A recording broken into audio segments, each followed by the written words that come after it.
Line Arabian dates. இப்போ அது line லயனா டே. இது தரும் ஆரோக்கியம் இயற்கையானது. லயனா பிரீமியம் டேட்ஸ்.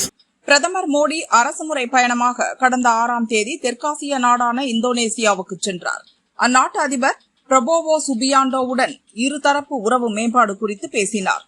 கடல்சார் பாதுகாப்பு, வர்த்தகம், முதலீடு, டிஜிட்டல் பொருளாதாரம், அரிய வகை கனிமங்கள், வேளாண்மை, சுகாதாரம், விண்வெளி, கல்வி, கலாச்சாரம் உள்ளிட்ட பல துறைகளில் ஒத்துழைப்பை விரிவுபடுத்த இரு நாடுகளிடையே ஒப்பந்தங்கள் கையெழுத்தாகின.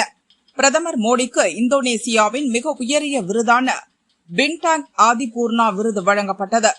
அங்கிருந்து 8ஆம் தேதி ஆஸ்திரேலியாவுக்கு சென்ற மோடி ஆஸ்திரேலிய பிரதமர் அந்தோனி ஆல்பனீஸை சந்தித்து பேசினார்.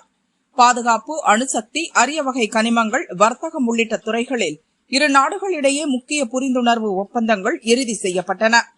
தமிழகத்தில் இருந்து பல ஆண்டுகளுக்கு முன் கடத்திச் செல்லப்பட்ட 3 பழங்கால சிலைகளை நம்மிடம் திரும்ப ஒப்படைப்பதாக ஆஸ்திரேலிய அரசு உறுதியளித்தது.